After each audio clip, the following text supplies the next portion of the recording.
The season begins to come to an end here in Atlanta Motor Speedway. A couple months ago, we started the season in Daytona Beach, Florida in the month of April.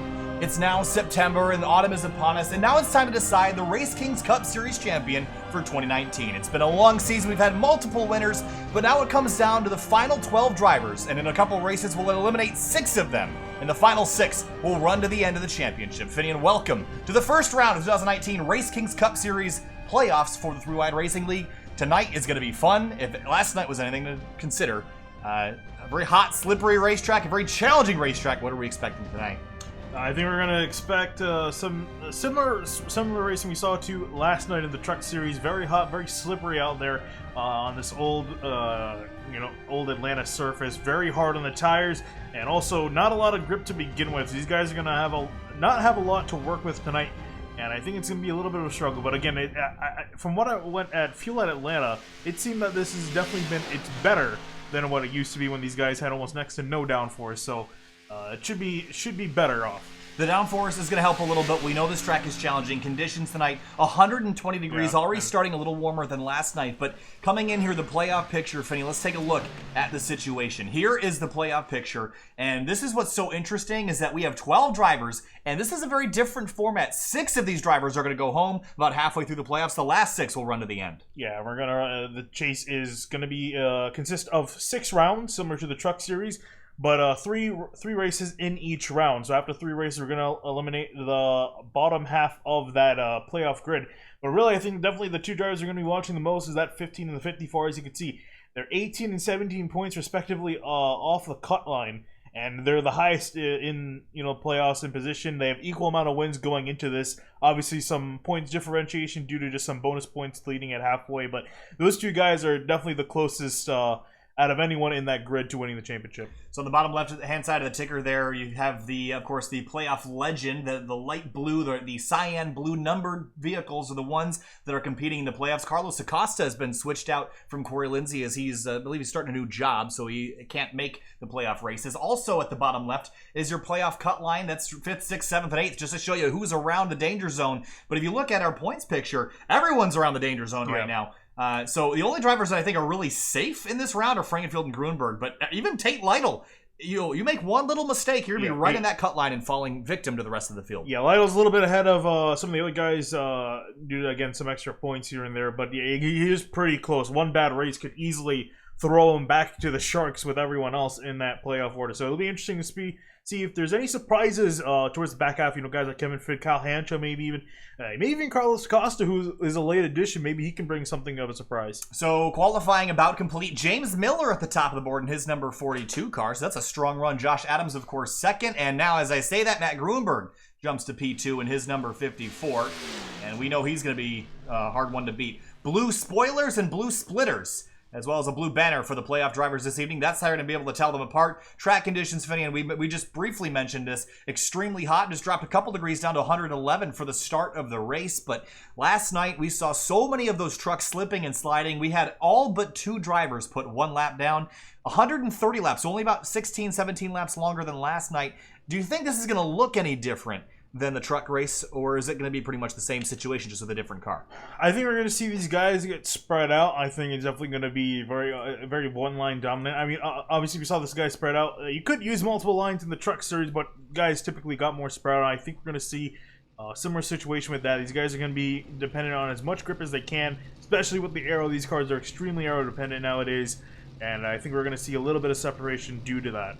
Here's Kyle Hanshaw on his number 46 KHR Toyota Camry. Hanshaw just made it in by the skin of his teeth at Myrtle Beach a couple of weeks ago, and we know how capable Kyle Hanshaw is, so maybe he could sneak his way up a little higher in the playoff standings. He's going to have to work really hard to get there, though. When you just make it in, it doesn't necessarily mean you're a championship-capable race team, so some work to do for the 46. Carlos Acosta wasn't in the playoffs. He will be now with the announcement that Corey Lindsay will not be competing for the championship this season, so we'll see if this 24 car's got anything for the front. Of course, the blue banner differentiating the rest of the field from the drivers that are not in the playoffs. And you see most of the field here does have the blue banner, with the exception of a couple of drivers I'm trying to find something that's not in it, but most of the drivers here are. We have about 21 cars taking the green flag tonight. There's Justin Kolb in the 52, a driver that has significantly picked up its performance from the beginning of the season.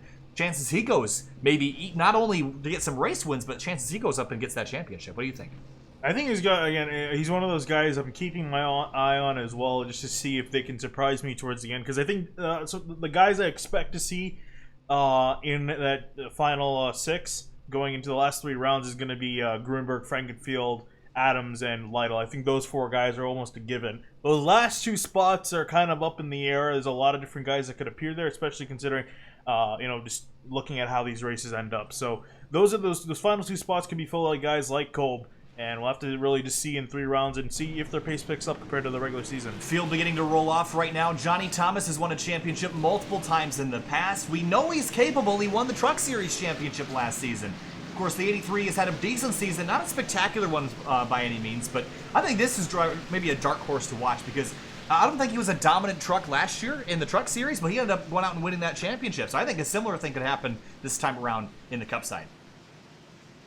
So we're rolling through turns 1 and 2 now. Take one more look at our track map today. Just over 1.5 miles. This track used to be one of the fastest in NASCAR, with the exception of the plate tracks. Now, of course, the surface has worn off quite a bit. It's no longer necessarily the fastest. It's a lot of off-throttle time. This is going to look probably a lot more like a traditional race. I don't think the 2019 package is going to make a big difference at all. I think we're going to see a little bit less off-throttle than we used to, but it's still going to be spread out pretty quick, I'd imagine.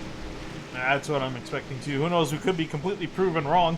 I haven't seen a whole lot of this package here other than the few cup races we've done, but those have been kind of mixed as far as the results from that. And can Matt Gruenberg dominate like he did last night? He lapped all but himself and the 38 of Robert Hill Jr. So we'll see if he can do something similar tonight. Pace car pulls off 130 laps to start the playoffs. The RaceKings Cup Series playoffs begin now in Atlanta. Green flag flies. We're racing in Georgia. A little bit of wheel spin from some of the guys from the start, getting sideways under grip, but Gruenberg going to easily take away the lead from his teammate James Miller into turn 1. And Miller got the pole nicely done, but that outside lane I didn't think would be the place to be for the start, and it doesn't look like it will be as Miller's getting a big shove from Josh Adams onto the back straightaway now, climbing up to over 170 miles an hour, off into turn 3, nose to tail the bottom 2 on the inside. Yeah, I wasn't sure. I was actually curious if Miller was trying to let Gruenberg get in front of him, and Adams having none of it, knowing that what these 2 guys are up to, but Adams is going to force his way to the inside of Gruenberg as James Miller leads lap 1. Tight field for the first lap. Again, the drivers on the left-hand side of the screen that are lit up in the cyan blue, those are your playoff contenders. Quite a few of them right now, all bunched together for the most part, with the exception of Lightle and Hinds. Out of turn 2 now, the 54 getting a great run down the outside of the back straightaway and pulling neck and neck with his teammate, but Josh Adams trying to shove that 42 back to the top spot. Yeah, Miller's going to stay there for now. Gruenberg going to try to pinch the 95 down, and also, you see the 42 wash up the hill in front of Gruenberg. That was a little bit close.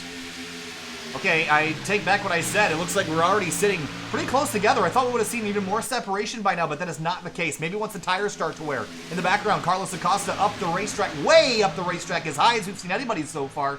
And that outside lane is going to be the place to be later. Maybe too early to make it work, but there's a couple drivers in the field, Gruenberg included, that are trying to roll it outside, even though there's no rubber up there just yet. Yeah, I think they're just kind of testing out the waters, seeing how high they can actually go. You can see that there's some rubber there a bit in towards the middle line.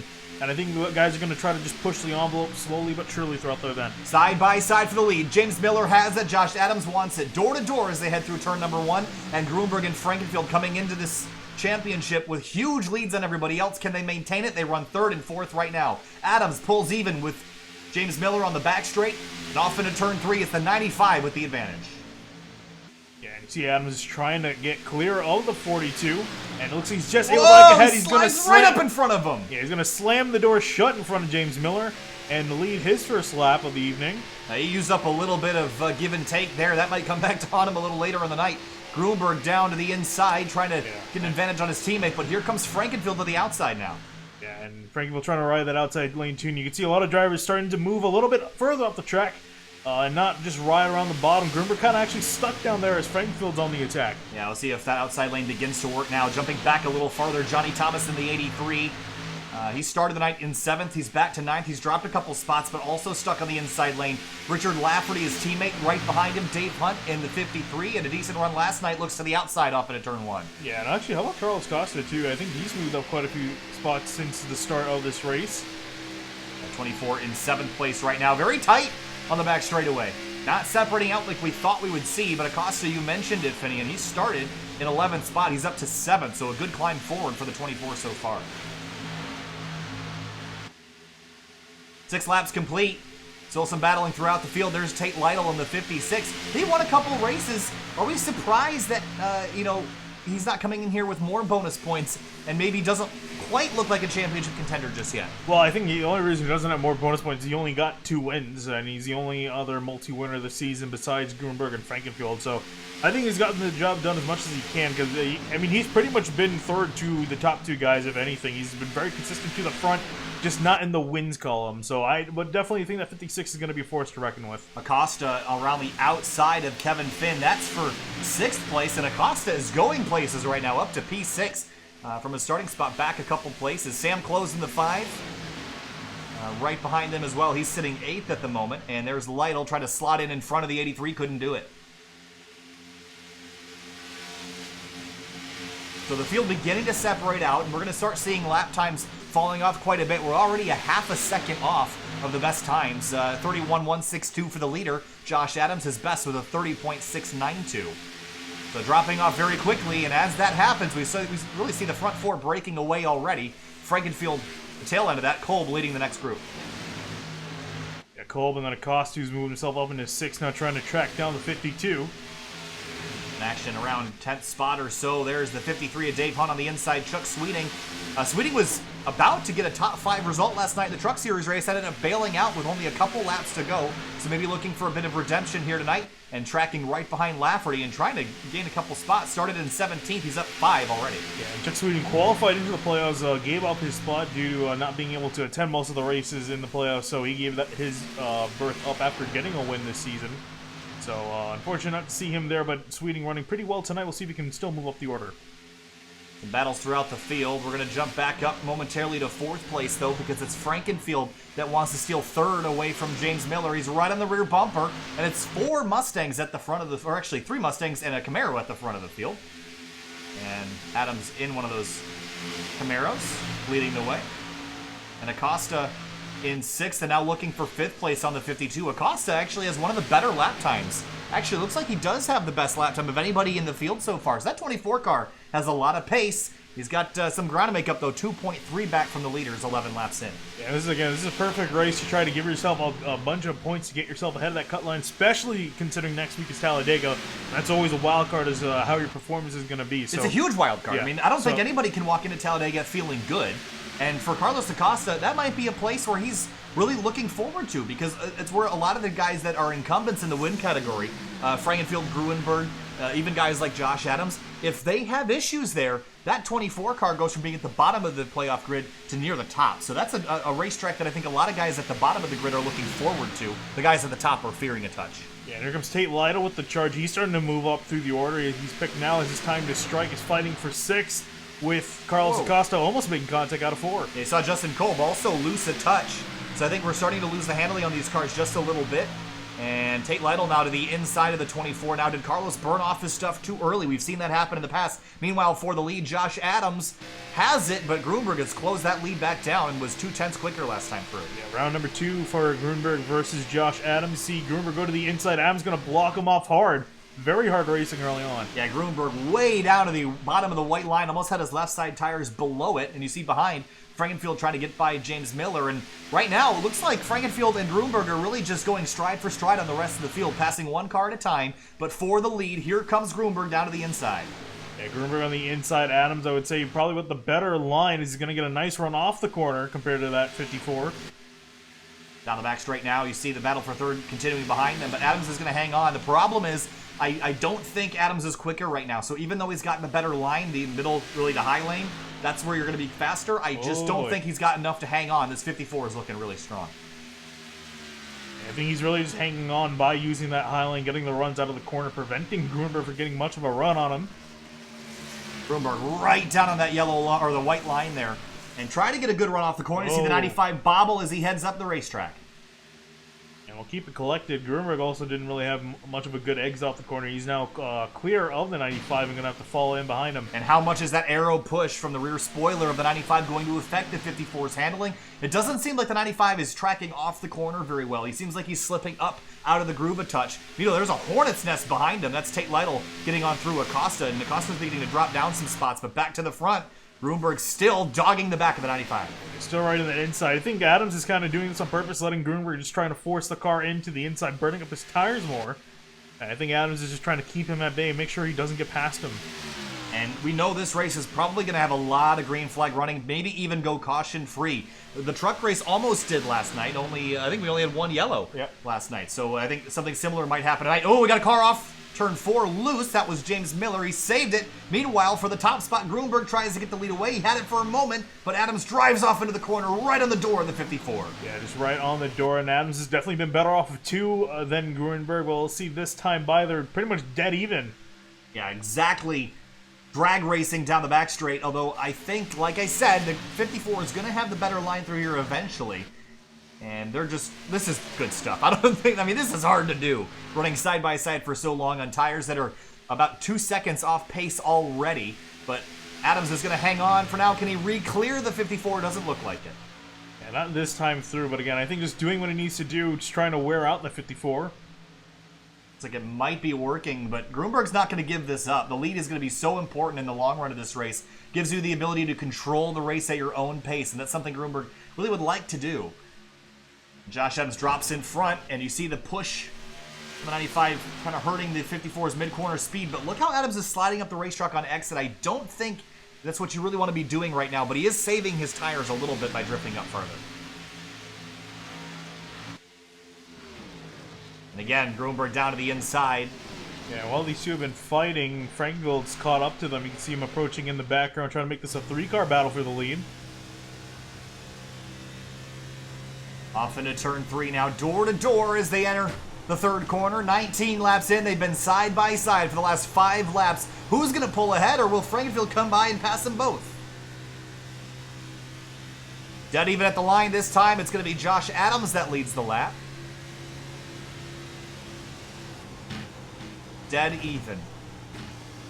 And here comes Frankenfield, and this is really going to change this fight. I'm curious what Frankenfield's going to do now. Is he going to pick one or maybe make his own line on the outside of the 95? Well, if you're going by manufacturer, he's going to help the 54, but also that's the championship competitor. So yeah, I don't think he's going to go with the 54. That's his main championship rival. Yeah, pretty much the same story with the 95, too. Adams got on the rear quarter panel of the 54, but it wasn't enough to keep that 54 behind him. So Matt Gruenberg officially goes to the lead on lap number 20. And now Frankenfield has caught it. He's going to go up the high side and maybe try to get around both these cars. Here he comes with a big run. I'm curious what Adams is going to do to defend here. He's riding right in behind Gruenberg and seems to be getting him a little bit loose there. He got loose off the corner. And Frankenfield drops to the inside for turn 3. Adams goes down to protect. 1, 2, 3, separated by 0.2 of a second. Had 4 lead changes in the first 20 laps so far. And Gruenberg beginning to set sail out front like he did last night. We'll see if he continues that. Meanwhile, this field is really not spread out as much as I would have thought. Yeah, they've spread out a little. I would say compared to most other places with this package, they've spread out. Oh, yeah. But not obviously in the usual term of that. You see Frankenfield trying to go to the inside of the 95. Can't get it done off of 2. It's so hard to complete passes here. Let's ride on board with Josh Adams. They're off throttle for quite a bit, but not as much as they were for the trucks last night with all this extra downforce. They're getting in throttle halfway through the corner, which is still pretty late by all means, but is going to stay ahead of the 15. Meanwhile, behind them, Tate Lightle chasing down James Miller to get himself in the top 4. And Tate Lytle's been running some pretty solid laps the last few. Carlos Acosta has dropped down and is actually continuing to drop down the order. Maybe he just drove out too quick too early. Yeah, I think that's exactly what we're seeing here. You see him visually loose off the corner compared to everyone else who seems to be pretty okay still in the grip department. And Johnny Thomas goes down to the inside now. And back up to second place, nose to tail. And they're starting to lose a lot of ground to the leader, Matt Gruenberg. So do you think Frankenfield could have the pace to catch Gruenberg if he gets by Adams, or do you think the 54 is just that good? It's going to be kind of tough to tell. I would say probably Gruenberg will, Frankenfield has more pace considering he hasn't really fought anyone except for Miller earlier on, but So I'd say his tires probably are in the best condition, but we'll have to see if he gets clear of the 95. Lap times have dropped off to almost 2 seconds off the pace from the beginning of the night. And we haven't really seen anybody sliding around last night like we saw in the truck. So, again, I think this race is going to go very, very green. So now you're going to be starting to think about green flag pit stops. We saw a couple pit road incidents last night, missing your box, missing entry, hitting the cones. So you got to be careful not to do that. Here's Sam Close riding in 11th place right now. This is certainly not as high up as the 5 car would like to be running. And again, coming into the night, the 5 car is 6th place, so he's really sitting on the cut line as he gets into the fence off into turn 3. Yeah, he's got some right side damage to him, but yeah, he's on the cut line, so he's got to try to maybe give himself a little bit of a buffer, as he's kind of further back than a lot of the other competitors behind him, so he's going to try to have to reverse his fate here, otherwise he's going to be behind going to Talladega. He's the 9th running playoff driver right now, so he will lose some spots as it is right now. So he's got some work to do to get this car really stable above the cut line. Meanwhile, for 2nd place, Frankenfield has found his way back to the door of the 95. And Adams has been racing really hard and really close. It got him into trouble earlier this year with Nathan Velez at Iowa. But since then, it's been all clean and green for the 95 and trying to hold off this 15. Remember Chad Frankenfield, or Josh Adams won his first race that he ran in this series. I think it was back at Chicago, I believe. And since then, it's been a little bit of a dry spell, but I think this 95 certainly is capable of winning some more races. And look who's joined the party for 4th place, Tate Lightle. Yeah, Lightle again is a guy I'm keeping my eye on. You can see he's caught. He's pretty much caught up to the rest of the guys, considering his fairly poor starting position. At least started in 12. He's gained 7 spots, and he's about to make it 8 if he can get by the 42. It does look like passing has been difficult so far tonight. You can get to the driver, but getting past them takes a lot of effort. And I think that's where strategy and pit road is going to be all the more important, especially for the guys in the midfield. You see the leaders come on by, but really, like, if you're stuck in this group of drivers, you see the 8 cars come past the screen. If you make a mistake just by 1 second, you're going to be at the back of that pack if you're in the front of it. So you really want to make sure you get in and off pit road without any mistakes, especially getting to your box. You don't want to overshoot it. So almost 30 laps complete here of our 130 tonight. If we go green all the way to the end, it's 55 minutes of racing remaining. Gruenberg has set sail out 1 second ahead of the field. Everyone is still on the lead lap that has started the race. Everyone's still within 10 seconds of the leader, in fact. So again, not as much separation as we were seeing last night, but if this goes green all the way to the end, we're going to see something similar where the leader is going to put a bunch of cars 1 lap down. He's trying to get some sort of slipstream off the 95. Maybe have a look to the outside. Whoa, he shut the door on him, the 95 did. He was still clear, so it's all fair. But certainly Adams has been using up a couple drivers tonight. And right now, that's probably not a huge deal, but come the end of the race, there's going to be a lot more taking than giving. Frankenfield back to the inside for turn 3. And it's just trying to put down the throttle without drifting up into either the wall or the driver next to you. And it's just such a balancing act that these drivers have to work with.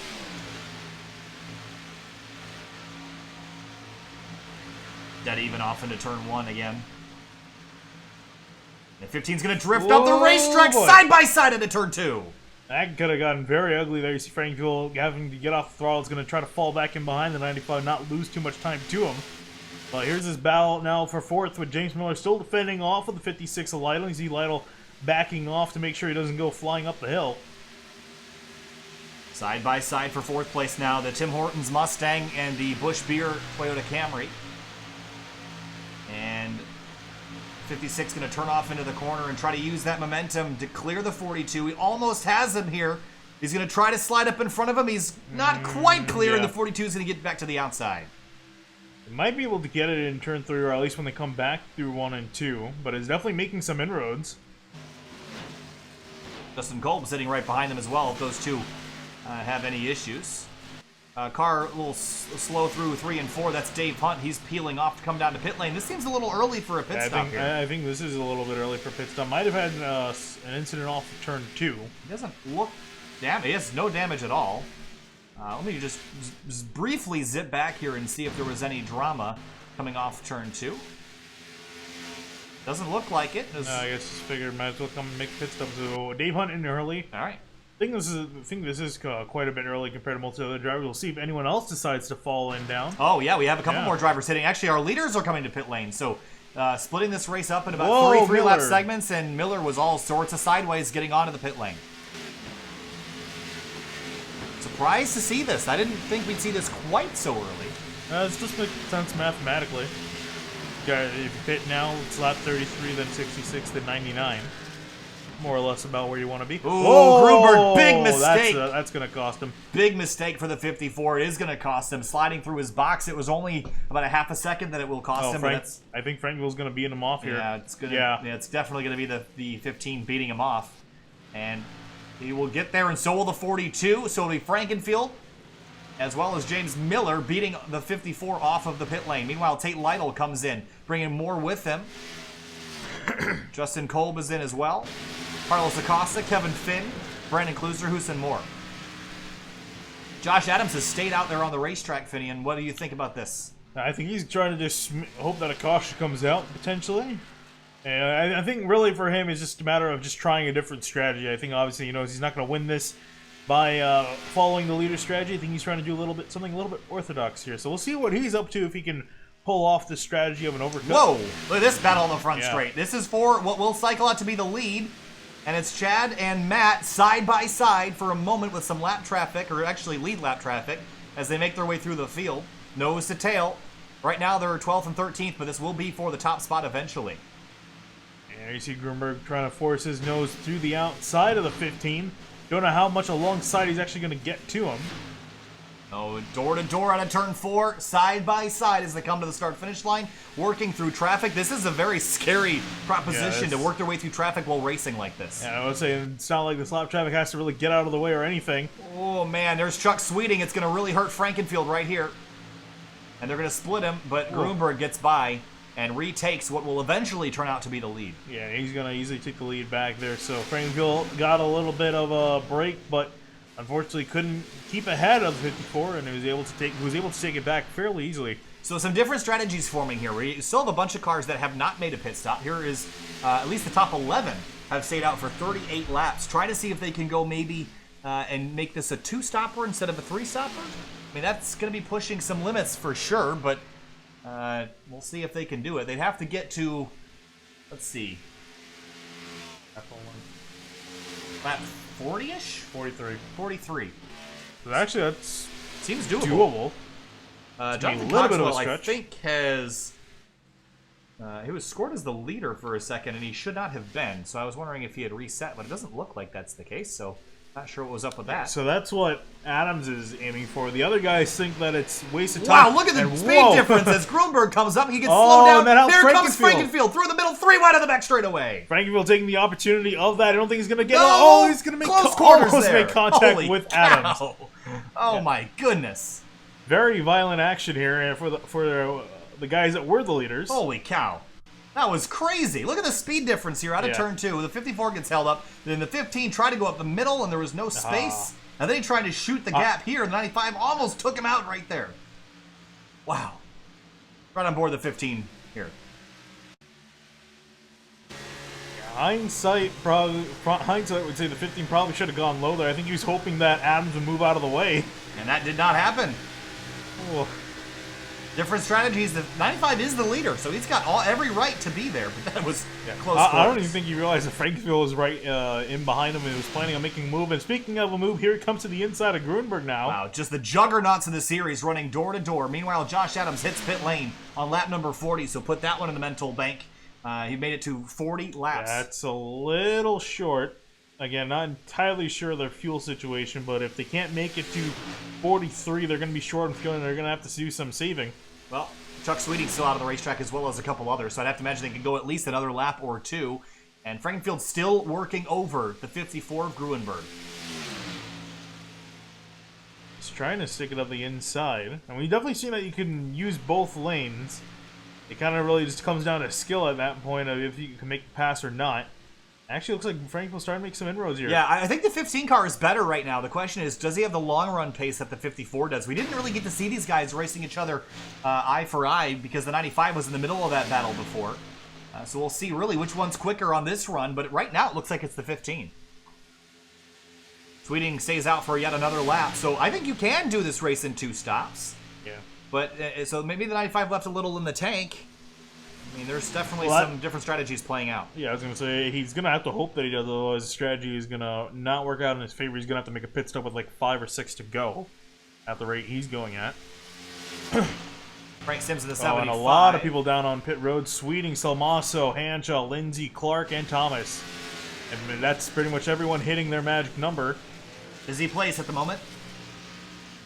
On the pit lane, that's going to turn the lead back over to the 54 and the 15, who continue their dogfight through turns 1 and 2.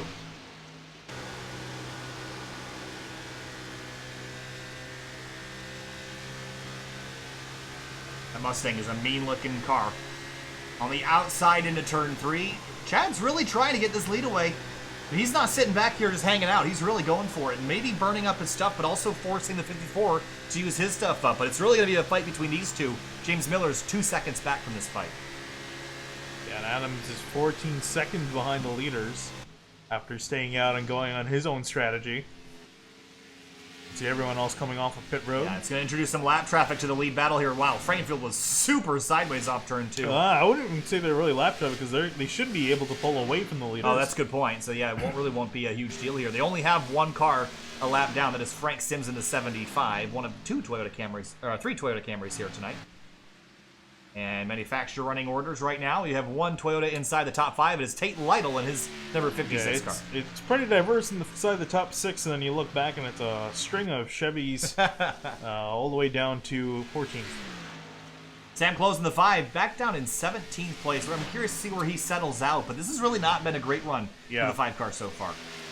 And again, a guy that definitely has some pace, should have gotten a win by this point, just really hasn't looked into it.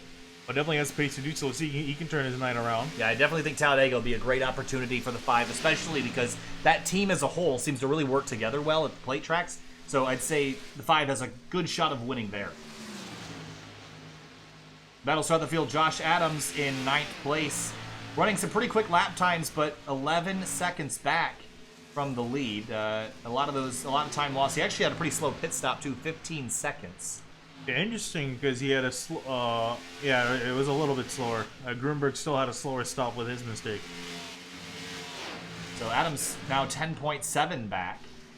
And again, probably playing the 2-stop strategy here, but for the lead again, these two are just going at it. I mean, we're going to see this the whole playoffs, but I didn't think it'd be this obvious and this close. Yeah, this is really going to be exciting, especially considering the fact, too, that once we get to that round 2 of the playoffs, all the bonus points, the lead that these guys have is going to be reset. So even really for the most part, these 3 races for these guys don't matter that much as long as they stay above the cut line.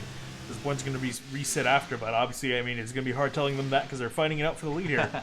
About 50 laps in, I think it's good time for a SimTV sound surge. Here we go.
50 laps complete here at the Atlanta Motor Speedway for the first round of the 2019 3WideRacing League RaceKings Cup Series. It's been an absolute fight with the juggernauts of the series at the front of the field. It's Matt Gruenberg and Chad Frankenfield. Step for step, eye for eye, they are there fighting. 2 tenths between them at the moment. And Frankenfield has not backed off, so we're getting close to the halfway point of this race. Too early to make predictions for you, Finney? What do you think? I think it's going to pretty much be down between these two or Adams, but again, Adams is going to be dependent of if he can pull that two-tire strategy, sorry, not two-tire, the two-stop strategy off. I'm a little bit concerned considering how early he came in, the fact that almost everyone that stayed out came in on lap 43. So that has me a little bit concerned with the fuel that he has and the fuel that these guys have for that 3-second work, because you have to complete 43.3 laps to make it work, and they completed 42. They're going to be just a little bit short by my calculations. Yeah, they might be able to save that without too much trouble, but we shall see. So Kevin Finn just got passed by Josh Adams, who's on that two-stop strategy, hopefully, given when he pitted, and it was actually get by 5th place Justin Kolb. And he's now 6.8 seconds back, but the tires are beginning to equalize. And this is something we saw last night as well. The overcut generally at tracks like this works very well. But Atlanta, the tires drop off a cliff so quickly that they all even out. And it really doesn't work as effectively as you'd think. Yeah, it's for any of you that are good with math, it's like an asymptote essentially. The tires are really good and then they fall off a cliff. But that cliff is pretty stable, once you get to it. And everyone's consistently slow. But yeah, Adam's still picking up time. Down to 6.6 seconds and closing. He should get to around 4 seconds probably by the time he has to make his next stop, maybe even closer than that. Johnny Thomas, Richard Lafferty, the teammates fighting for 11th place right now, and Thomas just goes on by. Take a moment just to kind of go through the field here and just talk about the drivers in general. So Matt Gruenberg has had a phenomenal season, but for a lot of the last couple races, spent most of his time starting at the back and working his way through the field. He told us after the last round at Myrtle Beach that he would stop doing that. He'd start taking the races more seriously and start racking up some wins because Chad Frankenfield actually came in with more points. Yeah, Frankenfield, too, has been the opposite of Gruenberg. Kicked it off. First half of the season was good, but second half of the season really kicked it off. Got 5 wins in a very short amount of time. And really posed a threat to Gruenberg, who we thought was going to be able to walk away with this championship. But it's really a battle between these two titans in the series. And if we move on back to James Miller, I'm honestly really upset with the fact that there's that 70% start rule, because he actually had a pretty good shot of qualifying in at Myrtle Beach the round we saw him. And he's still fast here, too. So it kind of just makes you wonder if he was in this playoff grid, how he'd be faring. Because he's running in 3rd and he's pretty much been in the top 5 all night long. Tate Lightle in 4th. Remember, he won a couple races so far this season. I thought this would probably be another one of the drivers to beat in his Busch Beer Toyota Camry. But so far tonight, it's been a pretty decent night for him. Yeah. Sits 4th place right now. Yeah, it's pretty much been the story of the season, pretty much playing second fiddle to Frankenfield and Gruenberg, but has been always in behind them. So we'll see if he can turn the tables in this race, if not maybe further down the season. The 95 of Josh Adams started the series a couple races late, but he won his first round that he competed in. Since then, he's had kind of up and down results, but he's looked a lot better in recent weeks, and this 95 car is looking really strong tonight. Maybe not a race-winning car, but certainly a top 5. And an update on that gap down to 5.8 seconds, 5.6 now, so definitely really making some inroads. Justin Kolb in 6th place right now in the 52. He started in 6th. And he sits 6th right now as well. So it hasn't been much of a climb forward or a fall backward. But this season's performance has to be looked back on as probably one of his better ones. Yeah. He's improved so much as a driver this season alone. I think there's big things coming for this driver. Yeah, a win at Michigan and also 5 top 5s to his name. So definitely a guy that's not afraid of the front of the field. Kevin Finn sits 7th. This is another driver that hasn't tasted victory lane yet this season. Could have won at ISM Raceway back earlier in the season, but had an incident with the 56 of Tate Lightle. So 14 to Kevin Finn has had a lot of really good runs. Maybe not a championship winning car, but a playoff contender for sure. We'll see how far he can make it. Carlos Acosta in 8th place. He wasn't actually supposed to be in the playoffs, but just missed it a few weeks back on points to the 46 of Kyle Hanshaw. But when Corey Lindsay announced he'd be leaving the playoffs to attend real-life duties, it turned over the playoff spot to the 24, Carlos Acosta. A strong run tonight for that Rooster Teeth Camaro. Sits 8th right now after starting 11th. Yeah, and again, he's really making the most out of the opportunity, running in 8th, and has pretty much only got championship competitors up ahead of him. I would think, actually, he's, I think, the 6th or 7th highest running playoff driver at the moment. Chuck Sweeting in 9th place. He's not a playoff contender. He's just here to win races. He's had some really strong runs. No victories yet this season, Finian, but this 26 car is bound for one eventually. I think the chase, the playoffs, is when he's going to get one done. And to round out the rest of our top 10, Johnny Thomas, again, multi-time champion in the 3WideRacing League, including last year's truck championship. He walked in here tonight with a lot of confidence in this 83 team, but I think tonight is not the run he was looking for, but I think Talladega next week is when he starts his playoff tear. Yeah, and actually looking at the stats here, I mean, he's finished in the top 6 in the last 5 races, so he's been very consistently in the front as of late. Not so much in this race, but we'll see if he can bring out anything in the second half of this race. 61 laps complete. Let's take a look at our stint here. So really, the front guys are getting close to their second pit stop of the night. Around lap 66, 67 is when we expect to see some of these drivers on the pit lane. Dave Hunt sits 11th. This has been a decent night for him. Richard Lafferty right behind. This 53 car has also been steadily improving the last few races. It started off rough, but that 53 car definitely improving. He's currently got Richard Lafferty in behind him, and Lafferty kind of struggling tonight so far. He's really not broken out in the top 10 so far tonight. Same thing with Salmaso too, although he's worked on the back of the grid up into 13th. Yeah, Salmaso, the last few weeks, I don't think you could say it went super well for him. I think he's had some rough runs. And again, this car is another one we probably expected to be a championship contender this year, especially coming off of his playoff run in the Truck Series last season. Doesn't look like it's going to be necessarily a championship victory for him this season. I don't think that car is quite strong enough, but certainly looking decent tonight. But again, I think the plate tracks are going to be where Salmaso really excels. So Talladega next week, a good chance to get himself a win and lock himself into that final 6. He's actually not in. He's not in it. The blue banner. Yeah. The banner's not different enough. No, yeah. And, I was surprised too because I was looking at it here. I'm like, huh. I thought he was. I thought he was too. I forgot that Myrtle Beach is when we eliminated him. Because I knew that he hadn't had a spectacular season, but I forgot that he was out of it. So I guess wins is all he's going for now, but either way, it just hasn't been a great night for him regardless. Dave Hunt hits pit lane again. He was the first one the last time, and he'll be the first one on this run as well. Yeah, and actually, speaking of this, pretty much right on target. We expect most of the leaders to come down in the next 2 laps. Yeah, so Gruenberg's extended his lead out a little bit, but not by as much as I would have thought. Frankenfield's still keeping pace with him here, and I think this 15 car is probably my favorite to win this race. I think Gruenberg's really good, but I think the 15 is a little bit better, at least on the shorter run. Yeah, honestly, if I was Frankenfield, I would come in right now. I think Gruenberg's probably going to come in the next lap, because I believe he came in at 33 or 34, one of the two.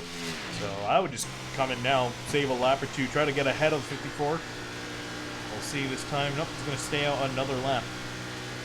We'll see if anybody else decides to come down to pit lane. Doesn't look like anybody from the front 5 will do so. And Hunt, again, kind of beating everyone to the punch. Trying to use those fresh tires to get the undercut on everybody and gain a couple spots. Of course, it hurts you in the long run. There is a car coming down to pit lane. That is Richard Lafferty in the number 8 car. Lafferty is in the playoffs. Got the blue spoiler and blue splitter. And enters the pit lane here. And is actually sitting right below the cut line coming into the night. Not having a spectacular night by any means, but got a really good teammate for Talladega next week. I think both these Johnny Thomas racing cars will be a threat next week at the very least. Gruenberg hits pit lane, and Frankenfield stays out. Ooh, I don't know about that one, Finian. What's the thought? Yeah, I mean, if Frankenfield feels confident enough to, be better on this run and then push like hell in the next run, I think he can make it up. You see James Miller, he's going to go in and out of his stuff. Gruenberg doesn't make a mistake this time through, so he'll have a clean run through pit road. So here comes Frankenfield down into the pit lane. This is, I don't know. I mean, this is not what I would have done if I was the 15, but maybe he thinks that this will help him later in the run. I just don't think it will. Yeah, again, it's a matter of if he feels confident enough in his ability to chase down the deficit that he's going to have on this run for my work out for him in the end. We'll have to see. Carlos Acosta hits pit lane in that number 24 car. He's definitely been good on the short runs, not necessarily on the long stuff so far. No caution so far tonight in 68 of our 130 laps. We have completed 68 of them. Yeah, I'm actually kind of glad that there hasn't been a caution because this is a good strategy race developing between the 3-stop versus the 2-stop. And Josh Adams, again, is on that 2-stop strategy. And he's going to go, what do you think, another 20 laps or 15 laps or so? He's going to, these guys should be estimated coming around 84.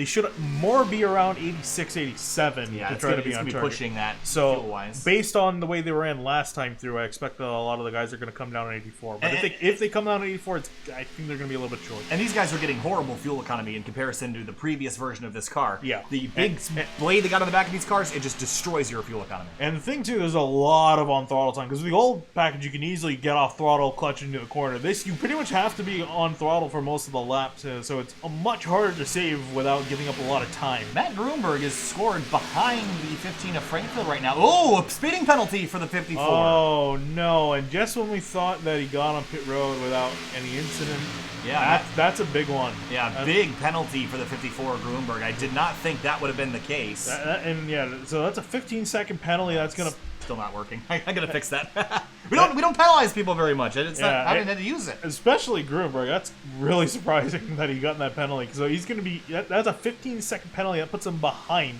half a lap to Frankenfield. That's a huge margin. That's a deep hole to climb out of. And I mean, even going off of last night, the pace he had last night compared to the rest of the field, I mean, he won by a little more than half a lap.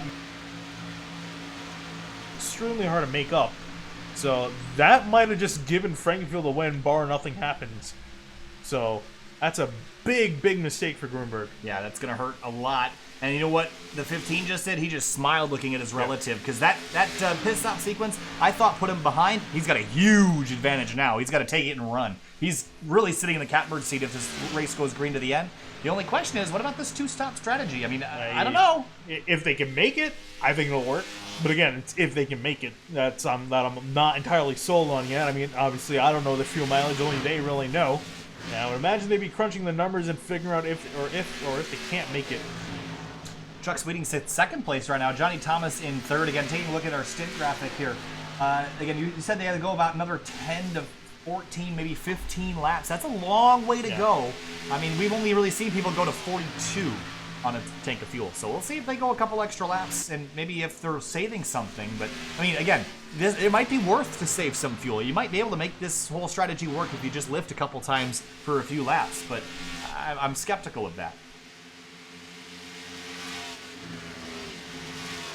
Jonathan Cogswell hits pit lane. Hasn't been a great night for the 27, but slots in into his box.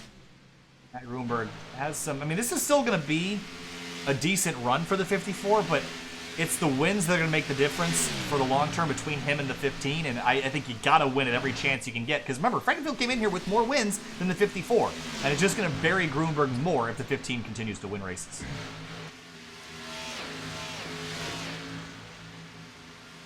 "74 laps complete here tonight. About 30 minutes of racing remaining. We've been green since the drop of the green flag earlier tonight. It was a juggernaut battle between Gruenberg and Chad Frankenfield until the most recent pit stop sequence where Gruenberg got a pit road speeding penalty. There's a couple different strategies playing out. About half the field is doing a 3-stop strategy, half the field doing a 2-stop strategy. We're going to see how it all folds out here in just about 50 laps. Richard Hinds in the 2 cars. This is a driver that is also in the playoffs. We haven't talked about him yet tonight. Great looking paint scheme on this car. Yeah, great looking paint scheme, though. He hasn't had the best of nights. I mean, he's currently running in 8th, but he was running about 15th, so it's not been a great night for the 2, considering he's probably, I think he's one of the lowest running, once all these strategies started, I think he's one of the lowest running playoff drivers at the moment. So again, it's going to put him at a deficit going to next round. He might be circling Talladega as a chance to make up a lot of spots. It's going to be easy for a lot of guys that are maybe not as fast as some of the guys around them in the playoff bracket to really make up some points. So well, you know what? It can go either way for Talladega. When I said at the beginning of the season, we saw Richard Hinds avoid about 90% of the incidents that happened in front of him. Driver that always seems to know which way to go when there's a crash, so I think you're right. Talladega next week, that's a big red Sharpie circle on the calendar for the 2 car. That's a race that he might not be able to win at, but it's certainly a race that he can avoid all the issues and come home with a solid top 5 or top 10 and launch himself into the second half of the playoffs here. Gruenberg gets by Acosta, launches himself back up into 14th. Still a lot of strategy left to play out. Again, the 54 is going to be inside the top 10, and maybe even the top 5 by the end of the race. I just don't think he's going to be able to get back to Chad Frankenfield, which is really the issue. Yeah, and I think even, too, he's going to be cycled up behind Adams when he eventually makes his stop. I think Adams shouldn't be able to end up in front of him. Actually, speaking of which, he's actually in front of him on the track, but 1 lap ahead. Continuing to watch this strategy situation. Yeah, and actually, too, remember Adams was one of the earliest guys to come down for the second group of drivers to make their pit stop, so he's 2 laps shorter than them. Yeah, which will make a difference, but maybe he knows something we don't. Maybe he's looking at the numbers, and again, we don't know how far they can go on fuel.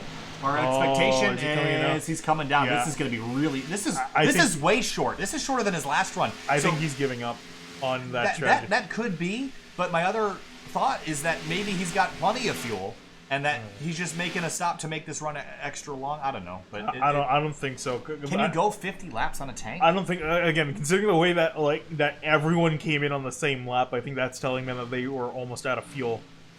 Or just about being toward maybe they had one more lap in the tank. So I think this is Adams kind of throwing the white flag as far as the 2-stop strategy is concerned. I think he's switching to a 3-stop, and he's that's gonna hurt. Yeah, he's gonna have to make another stop, and that's why I think he's trying to balance out the run so he can get the most out of the tires. But he's gonna be paying the price on pit road. So we'll see if anybody else can make that strategy work. Corey Lindsay in the 00, remember, was one of our playoff drivers coming into the week. Of course, he announced that he's got a new work schedule that will prevent him from being able to compete to a competitive level, and I didn't even know this 00 was in this race. I haven't even seen him all night, but sits 7th place right now. Started in 22nd. He's been as high as 7th. That's where he is right now. But the strategy has been all over the place, and we're not really sure where everyone's going to settle out. Yeah, in fact, I mean, you can look that most of the playoff drivers are 8 on bat, just because they've all come down and made pit stops at some point or another. Still waiting for that second group of drivers to make their final stops of the race in about 4 or 5 laps time. Chuck Sweeting leading the race right now. He's been out on the racetrack for 38 laps, so he's got to go another. He can at least go another 4 or 5, and that would put him in the range to be able to make it to the end of the race on just this one more stop. So maybe this 26 car's got the 2-stop strategy sorted out. Johnny Thomas is also on the same situation, but he just passed the 26. So maybe Johnny Thomas is one to watch out for. Here comes the 95. He's going to blow right by these guys. Look at the speed difference. Going to go up the middle, or was about to go up the middle. He's going to go down to the outside of the 94, Brandon Klusterhuis. That's about a 30-mile-an-hour corner difference right there, 150 to 175. And he's back in 18th place as it runs. So there's a lot of work that this 95 has to do to get himself a decent finish if he bailed on that strategy. Yeah, I think he's going to probably want to caution, come out to kind of get everyone back on the similar footing. Yeah, we only have 2 cars 1 lap down. It's Jonathan Cogswell in 20th and Frank Sims, who's 2 laps down in 21st. And the only reason Cogswell is a lap down is because he pit, so I think he should cycle out to being at probably in the lead lap, at least by my estimates. So Thomas and Sweeting have been out for 40 laps, as has Race Clark. If they can go another, what? 3-4 laps? Ideally, they need to go at least 86 to be really good. They'll probably play around with going 85 as Sweeting behind him. He's just coming to pit road. Yeah, so can they do this? I mean, this is really the question. It's still 45, or actually 45 laps to, yes. Yeah, 45 laps to go. I predict that they're going to come in about now. This is when most of the other guys came in on their last run. So we'll see if Thomas will stay out. If he stays out, I think he should be within the realm of making it. He might have to do some saving, and might be running out coming to the line, but he's got a chance. Here he comes. Nope, and he's coming in this time. So that's going to be a little short. Yeah. Assuming that they can only do 42 laps. Yeah, which seems like the story we've been seeing. So I think that's why we saw Adams bail. I think he was running that last one, realizing, there's no way we're going to make it. Well, you can still save. The question is, saving that much, you're probably just better off going with a 3-stopper, which is why the 95 bailed. So 83 into his box. Chad Frankenfield assumes the lead, and he sits about 3.5 seconds up the road from Tate Lightle in the 56, who's taken over P2. Then it's James Miller, Justin Kolb, Matt Gruenberg. And you can see how much, let's jump to the top of the grandstands here. That's Chad Frankenfield, who's working his way through turns 3 and 4. And Matt Gruenberg all the way in the middle of the backstretch. That's how much that speeding penalty cost him. He's made up about 3 seconds, I want to say, due to this penalty being 15 seconds. So he's 12 seconds behind Frankenfield. But again, that's a gigantic deficit to make up. Couple car fight here. Kevin Finn, Carlos Acosta. These two have been around each other all night long. Pretty even. And here comes Corey Lindsay to the inside. Oh, that got really tight. Still 3 tight. wide through turns 1 and 2. Very tight. That could have been awful. These guys were able to keep it clean. Not done yet. Not done yet. Oh boy. There's a lot of action on the back straightaway right now. Yeah, Lots of different strategies. I was going to say, a lot of different strategies, a lot of guys converging into each other at significantly different speed. You see Race Clark getting caught up behind. Yeah, caution would make everything, all this strategy, go right out the window. And speaking of strategy, you see Joshua Adams working through this traffic as well. This will be fun to ride on board with him through.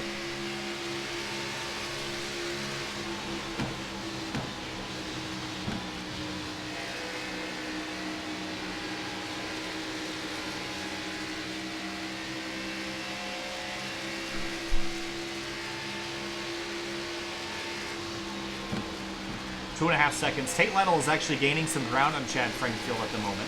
About 2/10 a lap. There's Gruenberg, and here comes the 95, and this is for position here. But Adams will have to pick caution. Oh, there's the caution. Kevin Finn out of turn 4. Huge crash on the front straightaway. And that just changed everything. Yeah, I don't think anything we've set up to this point can be taken with any kind of knowledge at this point. It is all that data we collected over that run gone. Let's go back, take a look at how this happened. 14 was struggling in all this traffic. And out of turn 4, I think he's just going to get loose. Oh, does the 24 get up? He does. Bounces off the wall, clobbers him, and they're both going to go into the fence. Hard impact for both those cars. Richard Hinds sliding through it. That was a big hit for both these cars. Yeah. Wow. And as Rick Allen would say, championship implications for I'd the 14 and the 24. Both these cars. I would say the 24 not as bad off. I think the 14 took a much harder lick. I think he's almost definitely going to be out of it. Yeah, this is a race-ending crash right here. And the 24 took a pretty big hit as well. Certainly going to damage the suspension. So a large impact for both those two cars. And everything we thought we knew has just gone out the window. And the thing is, too, they can make it to the end from this point on, so everyone's not going to have to worry about fuel saving or anything. You know who just smiled was Josh Adams, because that saves his strategy. Well, who is smiling is Adams and Gruenberg, too, who got pretty much fined for that penalty on pit road, 15 seconds, so he's going to be caught up with everyone else, and I think the guys are going to be kicking something in their cockpit is going to be Lytle and Frankenfield. They're going to be able to easily run away with first and second. Yeah, I think Frankenfield was really the big loser on this whole strategy, or this whole situation, is because he was really dominating. And maybe even the 56 you mentioned, he was closing in on the 15. We might have had a battle for the lead here. So for the front two, not so great. For the next three after that, including James Miller, they love to see that yellow flag. So finally a break in the action, 90 laps into this race, and we'll get a restart here with just under 40 laps to go. Frankenfield off and away. James Miller, too, with a very fast pit stop. Is spinning his tires, is going to just fall short from getting second from Tate Lightle. Everyone else falls in line. Gruenberg's have come out in, looks like it'll be 5th place, as we got a couple cars that stayed out on the racetrack. Johnny Thomas being one of them. Interesting strategies here, Finian. What do you think? I think that's Thomas staying out to lead a lap. That's going to be valuable for him. Well, he's only got 5 laps on his tires, but I mean, he can make it to the end on fuel if he saves somebody. That 5 laps is going to be a big difference. I mean, I have to think he needs to come to pit lane. Game in 85. I mean, he could save enough fuel. The question is, those tires will be garbage on the restart. Yeah, I mean, I would just come in. I'm surprised he didn't. Yeah, we'll see if he does. And yeah, he looks like no. Wow, you can see him thinking about it. Dropping to the rear here, maybe? Oh, no, he's saving fuel. Oh, wait, no, was he a wave around? I'm trying to think. Could be. Wasn't paying attention where the 83 was, to be honest. I don't know. It looked like he was dropping to the back, which is indicative of him getting the thing, and then you get an EOL immediately. So, after all this, Chuck Sweeting has left the racetrack. He's now DNF'd. Frank Sims is 1 lap down. Now he got one of his laps back. Sam Close is also a lap down. Everyone else is on the lead lap, including Kevin Finn. I'm surprised that car is even still operating. So we'll see if that car can get back running or if he'll just call it a night from here. I mean, it's playoff time. If your car runs, you got to keep that thing on the racetrack. Yeah, that's the thing that sucks, too, is it is playoff time, and you got to pretty much keep running out there with a miserable car, but you need the points, and you never know what could happen there on out. Although we have gone green. We were green for 90, 80, 86. I think it was 80, like 88, something like that. 80 laps. Long time.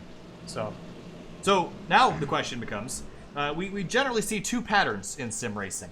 We see cautions early, and then we go green the rest of the way. And sometimes we see green for almost all the way, and then caution, caution, caution, caution. Do you think it's going to be we go green to the end, or do you think we're going to have some issues? I think we're going to go green in the end. There's only 20 guys left, 2 of them with severe damage. So pretty much 18 good running cars, some of them a lap down. So I think we're going to go green all the way. These guys seem to be giving each other quite a decent amount of room on the restart. And I think they're just going to be playing it long game from here on out. You got a lot of confidence. I feel like that's a possibility. I also feel like the stakes have just been ratcheted up a little bit. And I don't think the drivers that, let drivers slide in front of their nose earlier are going to take it this time through. I think we might see another issue. I don't think it's the grip level that's the problem. I just think these guys are going to be racing each other so hard that they're going to take every inch they can get. I think it'll just be a little bit too much. So I'm predicting at least another yellow. But it's going to be under 40 laps to go, about 37, 38 when we take the green. Everyone's good on fuel from here. Everyone's good on tires from here. So what was a strategy race has now turned into a little bit of a sprint to the end here. We haven't seen the drivers have to sprint at Atlanta this weekend even. Last night we ran so long green that there was really no such thing as a sprint. It was all long distance running. Will any of that change here? The championship is on the line. 6 drivers will be eliminated from the 12-driver field in just a few weeks. But for now, it's the first round of the playoffs in the RaceKings Cup Series. Chad Frankenfield has led the majority of the later part of this race. Can he lead the last 40? Green flag flies, racing again in Atlanta, and everyone scatters on the restart. Yeah, a lot of guys spinning their tires on the start, including Dave Hunt, but he's able to get it under control. That's going to pretty much break the field in half as they head up into turn 1. Gruenberg sitting in 6th place right now. He's going to have to run, because if we go green, he's got a lot of room to make up. A lot of cars he's got to get by. James Miller takes a look down the inside of Chad Frankenfield. Side by side for a moment. Is the 56 with him off into turn 3, door to door. Look at Justin Kolb up inside 4th, and here's Johnny Thomas in the 5th spot.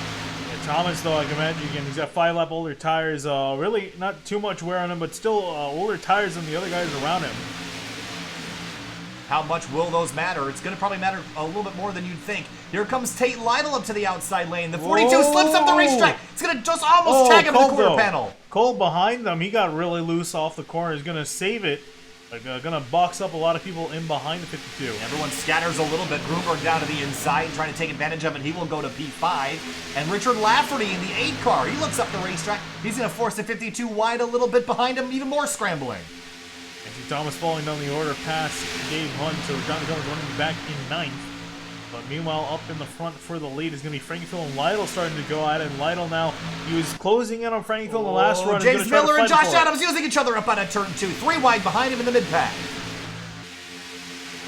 And Miller now side by side with Adams. Adams moving himself up. Great restart for the 95, moving himself up the order past 54 of Gruenberg. And now a slip, a slide at the racetrack. Contact. The 95 sideways out of turn 4. He's through the grass still. Yeah, runs through the grass and he's going to lose a spot, potentially Gruenberg and more. Big mistake for the 95. Here comes 2, 3, maybe 4 cars to put him down more spots. And all that ground he made up, he's going to have to make up again. Behind him, there's a big fight out of turn 2. Johnny Thomas is in the middle of it on older tires. This strategy not working out so great. Up at the front, though, Tate Lightle trying to get the lead away from Chad Frankenfield. James Miller sits 3rd, and Matt Gruenberg. A speeding penalty earlier put him way down the order. He's trying to claw his way back. Can he do it? I think he'll be able to, but actually he's under attack now from Adams. He's trying to get back past him again on this restart. As he looks to the outside, doesn't look like he's going to have much of a lane this time through. But yeah, Gruenberg just not seeming on pace with the leaders at the moment. It's so hard to make a pass. The track position matters so much, and all that stuff he worked for earlier is now thrown out the window. The field separating out through turns 3 and 4 now. Still some side-by-side battling, and Adams is back to the inside of Gruenberg. He's going to have a look, but is kind of struggling to get by him. Might just be happy just running in behind 54 to try to catch James Miller. Chad Frankenfield, the winningest driver of the season, up front right now. And rolls out of turn 2, and he's beginning to stretch about a half a second on Tate Lightle. Trying to break the draft a little bit, snaking down the back straight. Johnny Thomas has fallen to 10th on those older tires and will probably continue to drop. Yeah, and here comes Kuzer now looking up his inside. So, wasn't the best of calls for the 83. Starting to pay the price for it. Oh, closing the fence. Behind, he's 1 lap down, got in the wall pretty hard out of turn 4. Yeah, he's now fighting with Frank Sims for the lucky dog position. Gruenberg looking for third now on James Miller. He'll take it away and slide up out of turn 2. That's a teammate helping out a teammate there. I can't imagine Miller's going to give the same courtesy to the 95. Ooh, threw a little bit of a block off into turn 3 there. Yeah, he's really playing defensive and trying to keep this 95 in behind Adams. I don't think he's going to play around with 42 for much longer as they made contact before. Down the front straightaway, you see Frankenfield and Lightle kind of playing the drafting games. Here comes Adams to the inside. He's going to have to really get by this 42 fast if he wants to go chase down Gruenberg again. Doesn't have a whole lot of time to spare. And this is costing him time being side by side like this. Ooh, and a little bit of door-to-door contact down straightaway. He's going to have to use him up. 100 laps complete, 30 laps to go at the front of the field. Frankenfield leads the way, sliding up the racetrack through 3 and 4 is Josh Adams. Kolb in the fence behind him. Through the grass, he'll save it and continue. And Adams trying to get by Miller and off into turn 1. He's going to have to drive in deep, but the 42 races him hard. 42 runs him down there. You see Adams visually getting on the brakes to try to make sure he doesn't go up into the 42. Now he's going to have to use him up. He does. What a great pass by the 95. That's about as close as you can make it. He's got to set sail now to catch the 54.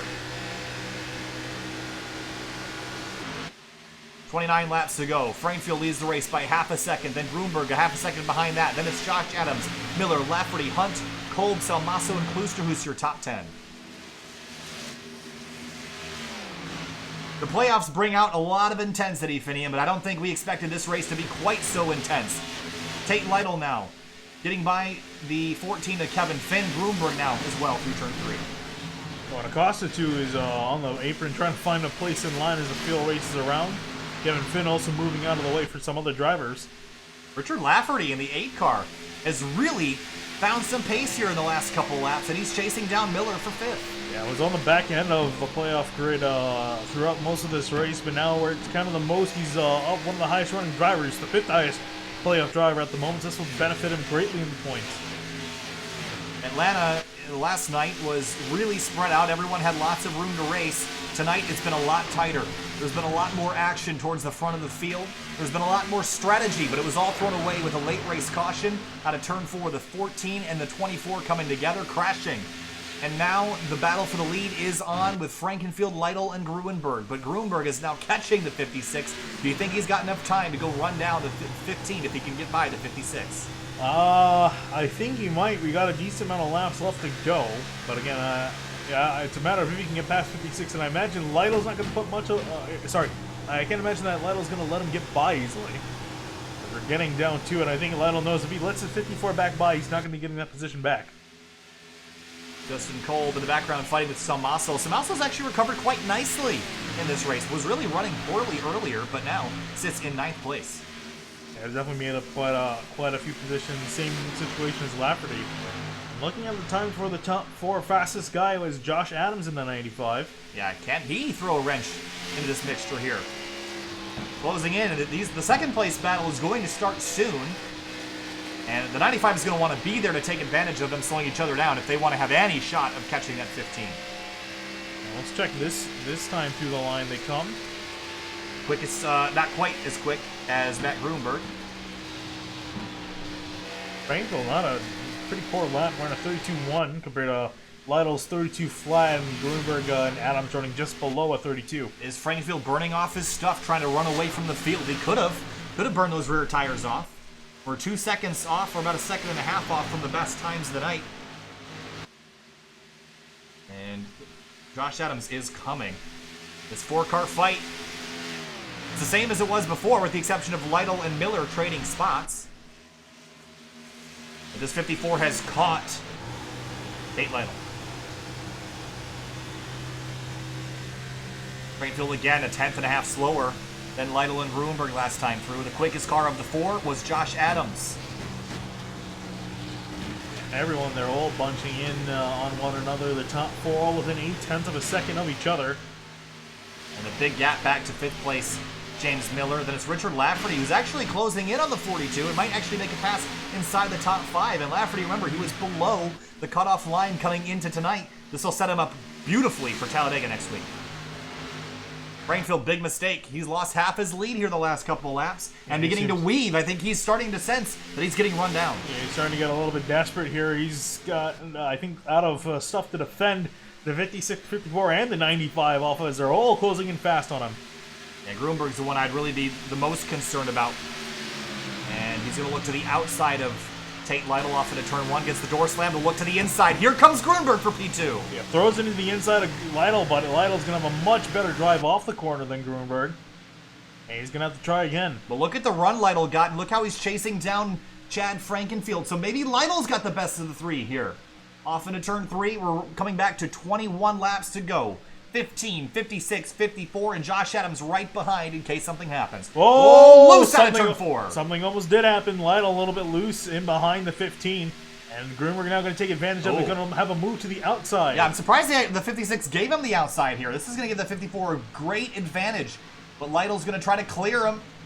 And maybe pin the 54 behind the 15. A crossover. Here comes Gruenberg down the inside. Gruenberg with a big run on the 56. Lytle to the inside of 3. And now Lytle's got the outside to defend, so maybe he set him up this way on purpose. Could have been the bait and switch, but Lytle really looks like he's starting to struggle with this car compared to everyone else. Yeah, the outside in turns 1 and 2 is much better than the outside in 3 and 4, but Lytle's going to have the preferred line down on this end of the racetrack.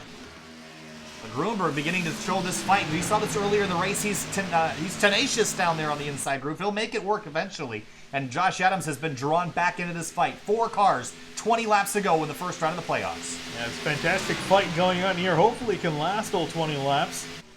And interested in seeing who really gets into the front here, because I don't think Frankenfield's position is secure, considering the way these three have been running. It's certainly not secure, and the question is which of these top 4 drivers is going to walk away with a victory, because Tate Lightle, a few laps ago I would have said him, but he looks like he's really just holding up the 54 now, and it's helping Josh Adams in behind.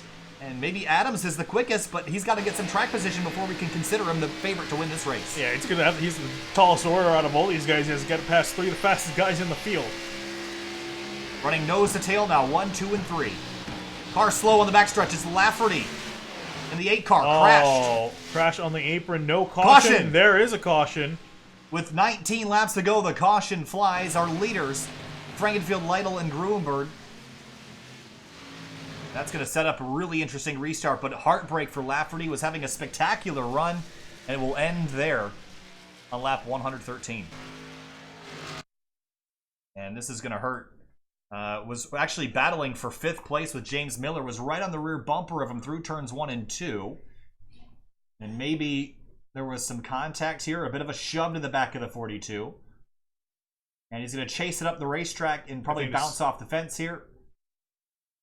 Yes, he will. And there's Dave Hunt, and all by himself. Oh, it's going to be a big lick. Oh, he just catches a safer barrier and smacked the fence. That hurt. We'll ride on board here in a moment.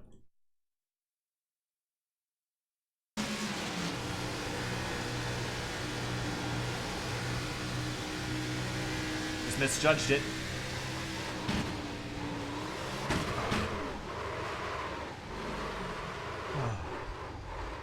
So, Talladega next week is turning into a performance that Richard Lafferty must perform at.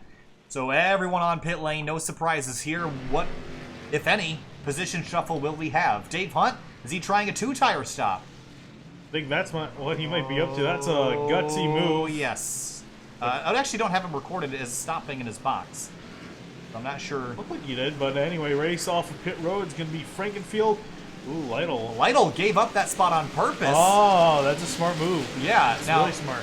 To be in behind Frankenfield, but the question is, will Frankenfield be the leader? Because Dave Hunt came out of his box. Now, the question is, did he make a stop? If we can take a look back at it and see if he let's actually did stop in his box. I'll be surprised if he... Let's see.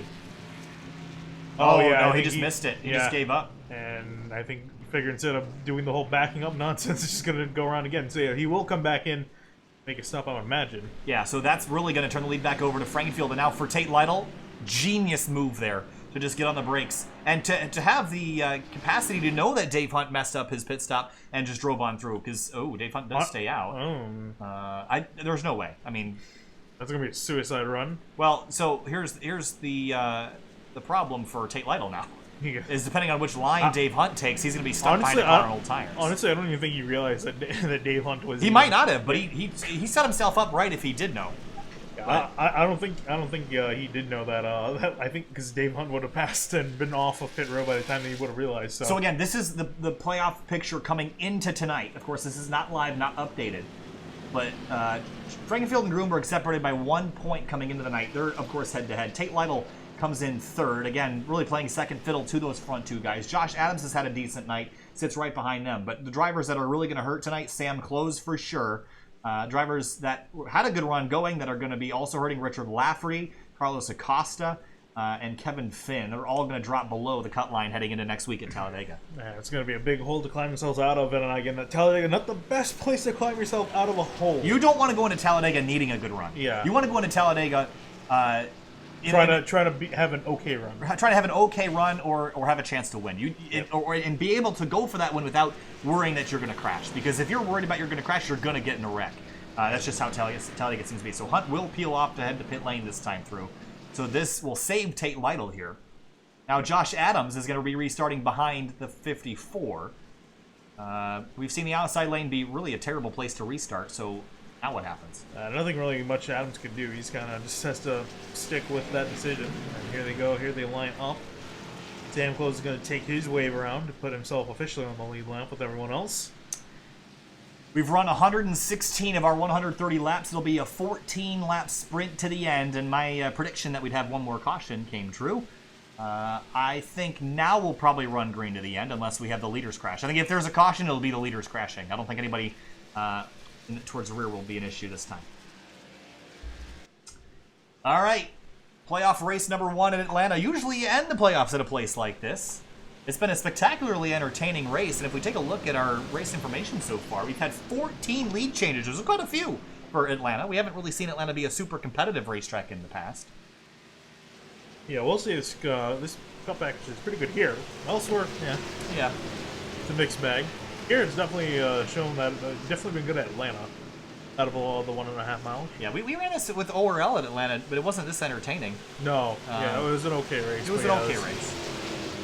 All right, through turns 3 and 4, 14 laps to go. Frankenfield, Gruenberg, Lightle, Adams, and Salmaso, your top 5.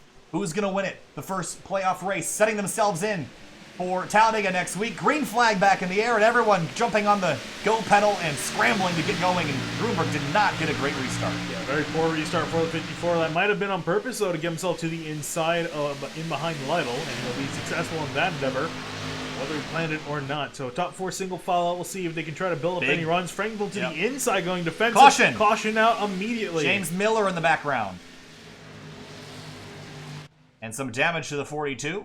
So my prediction there was false. We get our third caution of the night. Let's jump back and see how this one happened. It was right behind Richard Lafferty. Now these two had some contact before. Yeah. Was there anything left over? Ooh. Oh, yeah, there might be, and Dave Hunt gets collected in that. That hurts. What's your opinion on that? I didn't see anything James Miller did wrong last time. So it looked, I didn't see anything that he did wrong. I see something that the 8 might have done wrong here, because that looked about as intentional as you can get. Because I mean, typically they're going to go to the inside. So I don't know. I want to give them the benefit of the doubt. I mean, that's right on board with them. Actually. Yeah, you know, the previous wreck, maybe he was upset that the 42 didn't get out of his way, but that looked really bad. Let's watch that one more time. Just watching the wheel here to see if I can.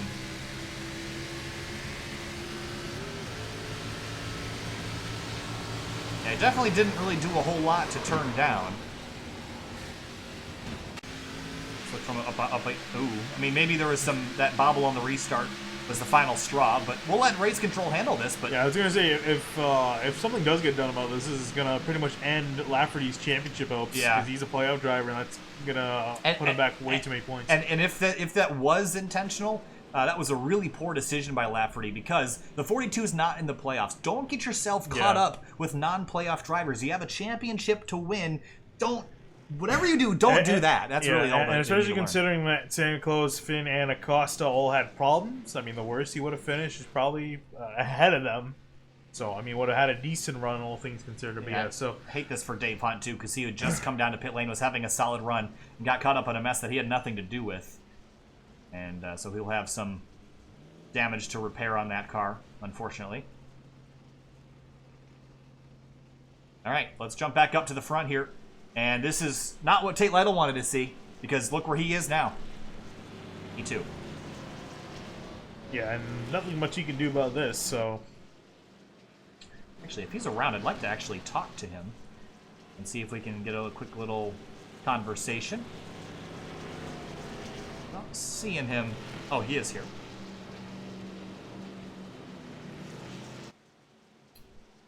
Hey, Tate Lightle, it's Kyle from the SimTV booth. You got a copy?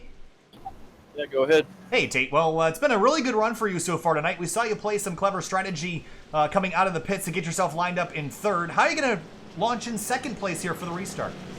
Yeah, we'll see. I think Chad said he's gonna take the top, so I don't know. If I can get a push from the 54, you never know. Hopefully there's no more cautions. Yeah, so the caution's really not what you wanted to see necessarily. Were you hoping it was going to go green earlier in the night, or were you just kind of hoping to maybe get a yellow to bunch everybody back up? I was hoping to go green because I feel like these guys got me covered on new tires, but once we had like 20 laps on the tires, I felt like I could pull them by a couple tenths of a lap. So, I don't know. We'll see how it goes. All right, we're going to send you back down to your team here, Tate. Thanks for talking to us. We'll see you later, and hopefully we'll see you in Victory Lane. Sounds good. Thank you. All right, well, it's a voice chat on there in the background. Got an overview of some interesting commentary. So Carlos Acosta down in pit lane here, servicing his car some more. And, of course, his night was going pretty well, and things did not go his way in the later stages. Got in a wreck with the 14 of Kevin Finn, who is now 2 laps down. And Dave Hunt will come back out on the racetrack. That car destroyed, but still on the lead lap, and maybe we'll pick up some more spots here on the restart. All right, well, the launch is going to be extremely important for the 56. And going to try to keep Gruenberg in check. We should get the 1 to green. The lights should shut off of the pace car this time by, and they do. And Frankenfield takes the outside lane. Ooh, that's a... really interesting choice. You know why? I think because he would have lined up in front of the 54 Gruenberg, so I think this is him trying to screw over Gruenberg, for lack of a better word. So I think I don't think the 56 and 15 were working together there at all. I think the 15 is just thinking about, I don't want that 54 behind me. I don't want to have to block him. And so Tate Lightle now has that responsibility. The exception, though, is Tate Lightle is going to have a really good line through turns 1 and 2. And this could mean the end of the winning hope here for the 15. I don't know, because we've seen that the second place guys universally the struggles to get up compared to the leaders. So I think Little's going to be in the back foot here. It's a matter of if that 56 can get ahead of the 95 before turn 1. I doubt it, but we'll have to see how good of a start he gets. We've had 3 cautions so far in 121 laps. We're going to have a 9-lap run to the end. We have a green-white checkered available to us if we need it. Frankenfield has led the majority of the latter half of this race. Gruenberg led the most in the first half of the race. Josh Adams is sitting in 4th, ready to attack. 9 laps to go. Green flag back in the air. The playoff race at Atlanta is back green, and Lightle did not get a good launch, but Josh Adams did. As Adams chance to take away second place, and he does exactly that. Lightle going to pull in behind, and everyone else also filing in line. There's Luis also in 5th. Trying to make the most out of this run. Single filing out very quickly. Now down the back straight, we're going to see a lot of snaking, a lot of IndyCar style drafting down the back straight, trying to block the runs from people. Adams takes a run to the outside. Maybe he'll try to duck to the inside. Lightle tries to shove the nose up there. Can't do it. Gruenberg sits 4th. And look who's 5th. Luis Amasa. Where's he been all night?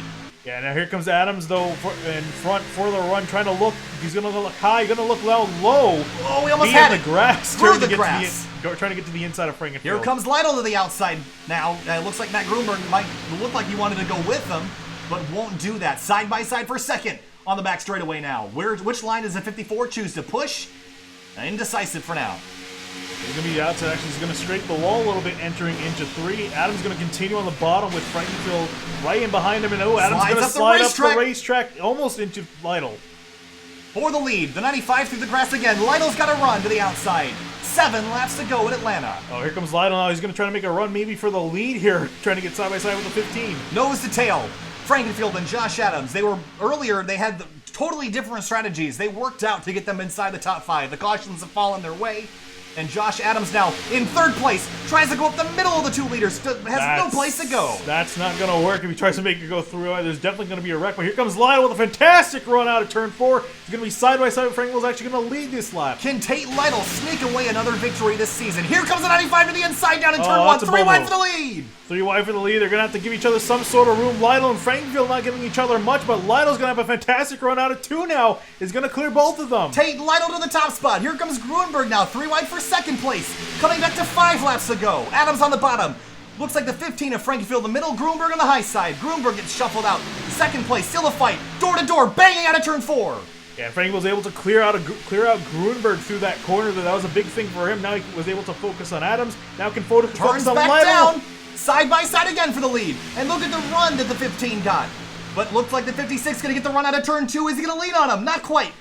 56 re-clears him on the back straight. Whoa, and Frank was going to throw a block on Gruenberg on the back straightaway. Here comes now Adams to the inside of Gruenberg. Dives down to the inside for 3rd. Takes a look to the inside of the 15. Can't get there. Had to jump on the binders. Gruenberg will take that run to the outside. Contact between the 3rd and 4th place cars. 4 laps to go. Almost contact. I'm actually curious if Salmazo is going to throw his hat into the ring here, making a 5-way battle, as these top 4 have been going at it over the last few laps. Who has anything for Tate Lightle? He hasn't led any laps until this moment tonight. The 56 car leading the race. Frankenfield, Gruenberg, the juggernauts of the series, riding right behind. Gruenberg down to the inside for turn 3. Oh, almost going to clip Frankenfield. He will clip him. Contact into turn 3, right under the apron, side by side for 2nd again. And Frankenfield's going to give him just enough room, and Lytle's going to be loving this. That gave him a little bit of breathing room here with 3 to go. Adams now to the outside of the 54. 3 laps to go. Lightle loves what he's seeing in the mirror. These guys fighting, but now Frankenfield is filling that mirror in the cockpit of the 56. Here comes Adams. He's going to rocket around the 54, grizzle him in 2.5 laps. I think Gruenberg is out of the chance to win this race unless the front 2 tangle.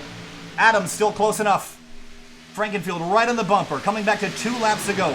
3 miles left in the first playoff race of the season. Adams in the fence. Hard contact. Oh, he's going to hit clip the 54. Crash on the front. Gruenberg now going to set his sights on the 15. I don't know if he's going to have enough time. Championship contenders taken out. Oh, and more involved. Hinds, many cars are going to go flying through the pit lane. A nasty collision for the 22 of Race Clark. And silence falls on Atlanta Motor Speedway. Matt Gruenberg out of the race officially. Josh Adams torn up. Green-white checkered here at Atlanta. Yeah, that's going to be a big thing for Gruenberg. He's going to finish. He scored back in 18th, probably even going to be 20th before it's all said and done. But looking back at what happened, yeah, he just understeers out of turn 4 in the wake of the 15, bounces off the wall, clobbers the 54. Salmazo gets turned, and then from here on out, Hanshaw got tagged. This is just not what you wanted to see, especially for the 54 Gruenberg. Dominant season, pounds the fence, off the wall, gets drilled by the 27. And watch Race Clark. Watch this. Oh, yeah, that car is going to be the next to done. And here's Race Clark again. This is going to hurt, folks. Down through the grass to try to miss it. Hits the 27. He's going to just tag this tire barrier and watch this impact. Yeah, right in the right front, too. I mean, I don't even know what to say about that one. I mean, this is just a mess. Here's another look.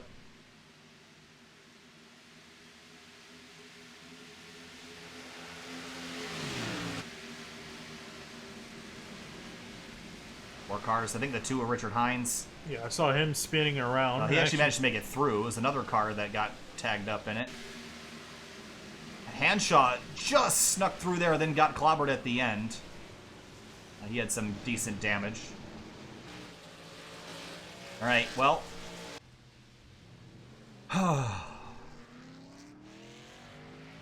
Green-white checkered finish here. That changed a lot of things. Definitely going to change a lot of things. Gruenberg can pretty much kiss that lead he had going into this goodbye. As he's going to finish all the way down in 20th if Kevin Finn gets past him, which he should be able to.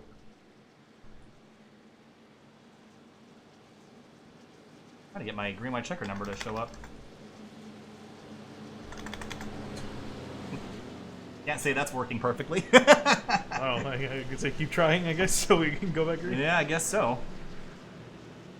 But yeah, so it's gonna be Lightle up in front, and it's gonna be Frankenfield, Samasso, Kolb, Kluser. How about Kluser, who's coming in 5th through all this?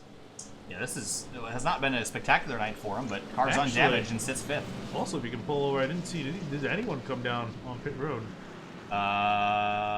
Yes, 9th on back came down to pit lane. That's honestly not a bad decision, considering we've gone quite a bit. Actually, we got 17, so I don't know. Decent call for the guys in the back to try to make up a few positions to the front. Don't think it's going to matter for the lead, though, but yeah, it's going to be interesting now. Can someone else steal away the win? Maybe even Kolb, too. He's going to be starting in 4th. Matt Gruenberg will finish 20th tonight. And I really wish that this... Let's see if we can reload the theme, maybe? Nah, I don't want to break everything. It's fine. It's Green White Checker number 1. I promise it worked. Worked at some point. I mean, we're only going to need just really... Yeah, there's only one Green White Checkered available here. So... just imagine there's a 1 next to that. It works in ORL, it works in Fuel. I don't know why it's broken here, but there's a lot of stuff that's broken in this theme. I gotta do some upgrades to this one. So coming on through, we will officially be the Green-White Checker. The race has been extended by 1 lap, and it will be extended 1 more when we take the green flag. So now, does anybody else other than Frankenfield or Tate Lightle walk away with this victory? I mean, you see the 4 car sitting 3rd. I mean, the issue is maybe the 56 and 15 get caught up together, and then it's really anybody's race. Well, considering Lytle's taking the outside, I think that's going to benefit the 52 of Kolb. So Kolb might, depending on the start that Frankenfield gets, it's good enough. So everyone's on equal tires, except for Lafferty, who's on 12-lap-old tires compared to the leaders on 18-lap-old tires. Everyone from James Miller in 9th on back is on fresh Goodyears. And honestly, they're going to probably do okay here in 2 laps. I don't think they're going to be able to get to the lead necessarily. I think they can get to maybe 5th or 4th. We'll keep an eye on some of the guys in the back, and I think that also might be a potential bring out a caution early. So it's going to be real. We have 1 Green-White Checkered attempt. This is all we get. So if we get a caution, the race is over. The playoffs for the 3WideRacing League RaceKings Cup Series started off with a strategy race. The late race cautions have turned this into a fiasco. 2 laps to go. Green flag back in the air, and already carnage in the mid-pack. Everyone going to tear each other up, and that's probably going to bring out our yellow, or maybe we might stay green, but at the front of the field, Chad Frankenfield launches out in front. Oh, and Lightle with an abysmal start here. He's going to have to try to work back up to Frankenfield. We're going to still stay green for now. Still green at the front of the field. Down the back straightaway now, everyone weaving, duking, and diving. Oh, here comes Lightle.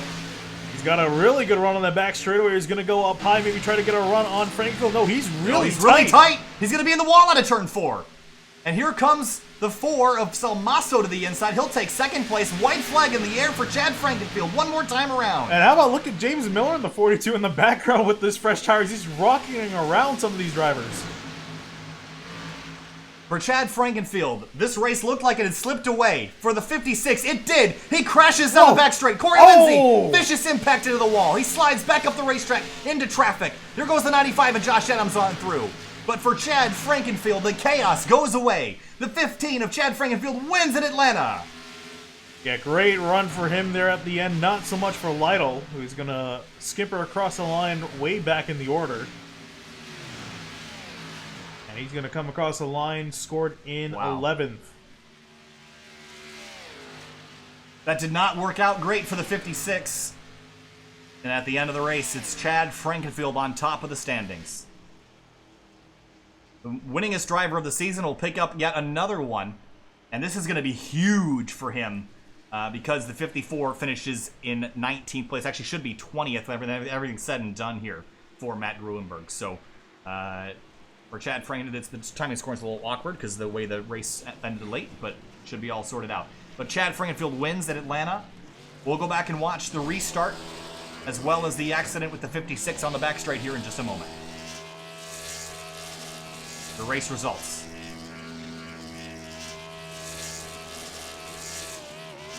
Dave Hunt comes home 6th. Richard Hinds in 5th. Justin Kolb with a 3rd place result. A lot of drivers sneaking away a decent result here in the closing moments. Sam Close, Kevin Finn, Matt Gruenberg, and both the JTR drivers, they got to have some work to do when they get to Talladega next week. right, let's go back and let's watch the restart. Yeah, I'm really curious about this because Lytle got an awful restart. And let's go back and take a look. You're right, it really was not a great restart. Now I'm going to go back just a little bit farther here. So it was the 56. Yes, 56 has control of the race here. He just spun his tires. Yeah, and got out of the throttle. Frankenfield easily took it out. Actually scared the cautions when he came out here and they handed to the 15, but he had a chance of rebounding back, but his tires are just shot. Yeah, and the accident that we saw in the background, I think, starts with the 94 of Kloosterhuis. And he slips, he gets into the 42, and he's going to bounce off. Yeah, and everyone's trying to check up. And it was just everyone's scattering. The 14 gets in it. The 5 car slid through there. And then we're going to catch back up with the 56 because the next time by, he got in that collision. Yeah, and it honestly looked like, I thought it was going to be over for the 56, but he got a fantastic run down the straightaway here to Frankenfield. You can see the big run this top four had. He just didn't time this right on old tires. He didn't have the grip to maintain the throttle application that he was using. Slides up the racetrack, gets into the wall here in turn 4. Then the desperation really kicks in. And probably just overdrove turns 1 and 2. And there's the 4 and the 52 going on by. And then through 1 and 2, the 00 of Corey Lindsay was closing up big time. And Tate Lightle gets a big run out of turn 2, and then he gets tight again, bounces off the wall, and here we go. Bounced into Lindsay again, and when flying, Lindsay got a huge hit to the inside wall. But at the end of the day, it was Chad Frankenfield atop the scoring results. And again, here's another look at it before we jump to break momentarily to grab your winner and a couple other drivers. There's certainly a few we want to talk to. After a dramatic end to a relatively calm race up until about lap number 90, Chad, Frankenfield, Salmaso, Kolb, Miller, Hinds, your top 5. We'll be back in just a moment. Stay with us to hear the interviews. We'll be right back.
Welcome back live to Sim TV here now with the 54 Matt Gruenberg, who ended up finishing, has you scored 19th. I think it was a 20th place result officially, though. You can confirm or deny that for me, Matt.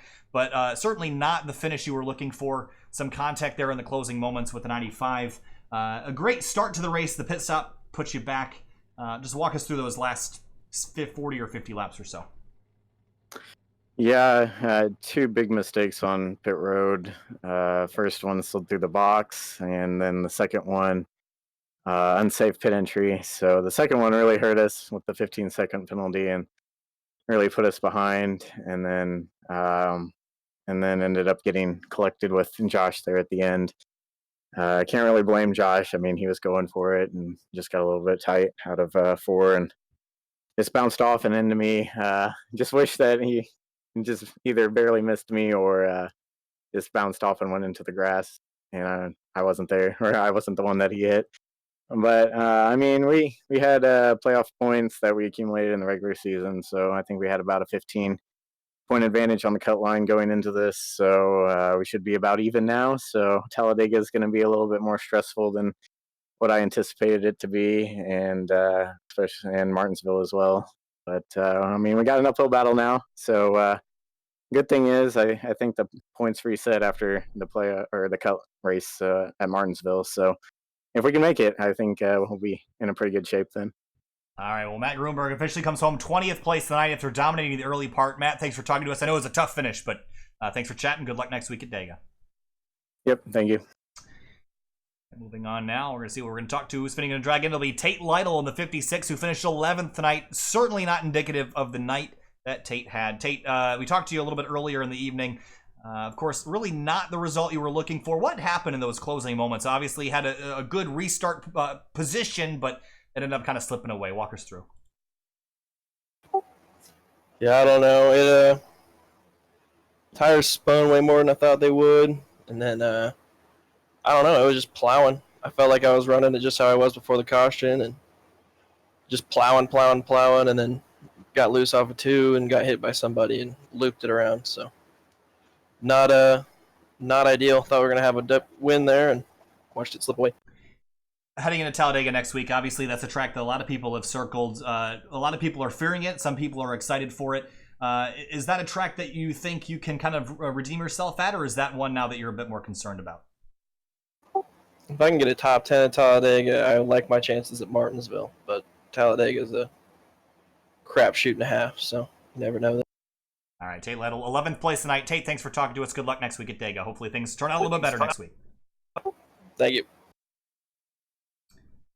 Next up is going to be Justin Kolb in the number 52 car, who ended up coming home in 3rd place. Justin, how about that? Did you think earlier in the night, during all those green flag runs, that you'd end up running as high as 3rd position and all that chaos at the end? Walk us through your vision.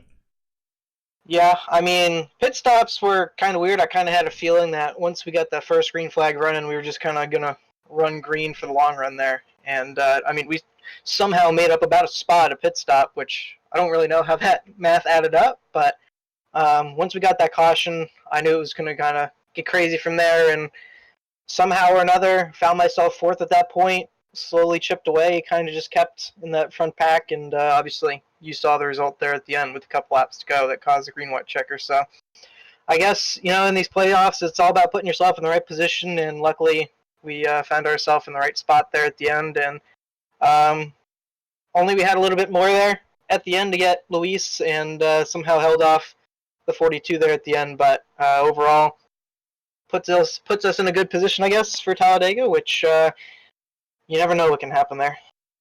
Talladega, I mentioned to Tate Lightle that Talladega is a track that a lot of people circle as one they hate. A lot of people circle it as one they love. Which one is it for you? And really, what's the expectation next week? Is it just a finish, or are you going to go out there and try to win? Oh, man, that used to be a track that I love, but lately it's turned into one where I just can't find any luck at. So, I mean, if I can find myself in a position late in the race where the car's clean and we're still competitive, I'll try and go out there and do the best I can to get another checkered flag. But I think the beginning of the race, definitely the position we're in right now, it's just a survival mode. I don't really expect to get in a position to try and win this championship, but if I can make it in a position to get into the top 6 by at least next week, it'll be quite a big success. All right, Justin, thanks for talking to us. Good luck next week at Talladega. Hopefully we'll see you inside the top 5 again, and we'll hopefully talk to you again next week. Yes, sir. Thank you. All right, we got Luis Salmaso here, who finished 2nd tonight in the number 4 Mustang this evening. Luis, it started off a little bit rough, kind of running in the midfield towards the rear. Then things definitely turned around at the halfway point. Talk to us about your night in that last restart. Well, the plan was to start at the back and just let guys drive up. I didn't have a lot of time to practice during the practice hour and even before that. So I was pretty much just basing what I was facing based on what Sam managed to get, my teammate. And he told me everything's pretty tight. The setup will be pretty even. We're going to be pretty hard for you to pass people. So be patient. That's what we try to do. Started all, I think it was 17 or 18, I think. And just kept racing the track. The chances that I got to pass people, I did. Managed to get behind a couple of guys. And then because setup was very weird. It was a mix of very tight and very loose depending on where you were in the turn. So if someone in front of you decided that you were not going to pass, they can take the line away from you and you were not, there's nowhere you could go anywhere. Decided to stay on the track for as long as I could, just hoping to see if a caution would come up, anything like that is going to come up. Ended up happening the second time around when we pitted. I was just behind Chad, went by him. We almost got together when I was trying to unlap myself. and then we had a caution in the middle of the pack. That bunched everybody together, and then was just trying to survive. The last pit stop, my pit crew did an awesome job and put me from 8th to 5th, and that allowed me to just be behind those 4 guys that were leading the race the entire time. And I knew I had the pace, I knew I had the speed to be up there with them. But as they were fighting side by side, there's not much you can do. We knew that if we try to dive in at the bottom, you're going to get tight. You're not going to be able to hold. You don't carry enough speed on the outside to pass, so it was just a waiting game. When Josh and Matt got together on that outside, Josh, I think, hit the wall, came back. There was nowhere for me to go. I got hit on that thing and just managed to get the car straight enough that I wouldn't, like, went through the grass, got damaged, didn't do anything to the car apparently, and I don't know what happened to Tate on the restart, that he all of a sudden he got tight on the outside. I managed to squeeze by on the inside and just try to keep up. I think was the 42 that was coming with fresh tires from behind, was just trying to keep a track where he was, and luckily the white flag was there and we managed to bring the Viagra 4 Mustang home. All right, Luis. Well, hey, I think that covers about everything I wanted to go over with you. So congratulations on a second place. A great run for you. I guess we'll see you next week at Talladega. Good luck out there, and good luck to your team in general.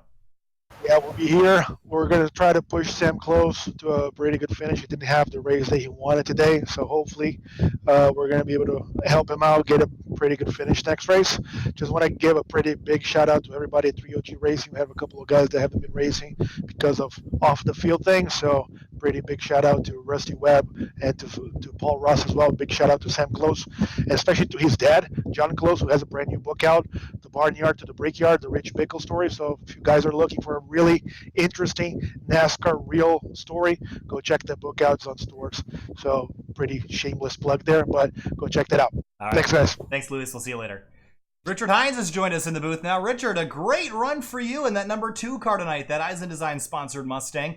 A solid top 5 result after a pretty chaotic last half of the race. This has got to make you feel really good heading into Talladega. Talk to us about your night.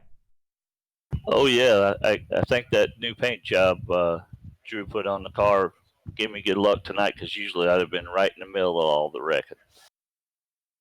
It seems like so far this year, I think every time we've looked at an accident, you've been behind it heading into it and in front of it coming out of it with no damage. That seems to be your thing, is missing wrecks this year. At Talladega, obviously, that missing wrecks is kind of the big picture. So if you can get through there with a top 10, top 5 result, how good do you feel about advancing to the next round and maybe even getting inside the top 5 or 4 for that last run of the championship? Talladega is one of my favorite tracks. If I can stay out of trouble, I usually can draft pretty good and find some good draft partners. So Richard Hinds, a solid top 5 result. Hey, Richard, nice job there. We'll see you next week at Talladega. Hopefully we'll be talking to you there again, and maybe even in Victory Lane next week. Good luck. Thanks, guys. Appreciate it. And last but certainly not least, it'll be Chad Frankenfield, the number 15 car, who won the race tonight. It wasn't without its trials and tribulations, Chad. The start of the race kind of mired behind the 54 for a little bit, battling with the 95. The mid-race fights were spectacular, but you came out on top. Just walk us through your night in that last final restart. It was just crazy. With I think there was about 45 laps to go. With the gap I had, I figured at that point it was going to be just a matter of me not putting the car in the wall, and I was going to be able to get a decent win. But then the yellow flew, and I knew all hell was going to break loose after that. It was just crazy. I mean, it was nuts up front. It was really, really hard to pass. On the bottom, you just couldn't carry enough momentum to make it stick, and then even on the restarts, I mean, it was just a mess. I screwed up on the exit of one corner, and Tate got a run on me, and yeah, it was just nuts, man. I mean, that last restart, I figured where he was going to go, and I literally went like the same exact time, and I just managed to not get tire spin, and unfortunately he did, and then that's really what got us the win. Next week at Talladega, Matt Gruenberg is going to have to be a little bit conservative because he lost a lot of his bonus points tonight, finishing 20th. Do you go into Talladega conservative, or are you going to go in there and try to kick that 54 while he's down? I mean, I'm just going to run, maybe learn some stuff, or other leagues as far as the plate racing is concerned. Obviously, winning is huge. I actually don't know if it's a win in advance or not. I'm not sure if it's just points or what, but tonight set us up pretty well, and it's just, I think next week is just gonna be a question of just finishing. Really is gonna be the priority. All right, Chad Frankenfield winning again tonight in his Mustang, the number 15. Chad, congratulations. We'll see you tomorrow night, and thanks for talking to us. Yep. No, thank you. All right, that's gonna do it for us tonight here, Finian. So, all things considered, that was a really good race. Some 90 green flag laps, and then a couple cautions towards the end, kind of spicing things up. Final thoughts heading out of Atlanta. Yeah, I think we're going to be in for a really interesting playoff picture because Gruenberg is going to be put on the back foot quite a bit. I think he had an 18-point lead, actually, or 17-point lead. Yeah, here's a look again at what the points looked like coming into the night. It was 17 points over the cut line. He finished 20th tonight. Yeah, so that's going to put him a little bit ways back, considering a lot of the guys, I think, because he pretty much finished behind a lot of the other championship competitors. In fact, the only guy that finished further back than him is Kevin Finn. So he's going to lose quite a bit of points to some drivers, especially guys like Justin Kolb and Tate Lightle. So he's going to be on a little bit of the back foot going into today. Again, like we said earlier, no one wants to be like that, but it's Matt Gruenberg, and I think we could expect him to climb out of this hole. That's going to do it for us tonight for the RaceKings Cup Series. Tomorrow night, it's the Fuel Mission 22 Cup Series from Dover, the Monster Mile at 9 p.m. But right before that, don't forget to go to speed51.com/elite modified tour to watch the Elite Modified Tour take on Thompson Speedway on the Speed 51 network. The second ever iRacing broadcast on the Speed 51 network will be there at 7:45 p.m. Eastern Standard Time. Thanks so much for watching. We'll see you tomorrow night on Speed 51. We'll see you later.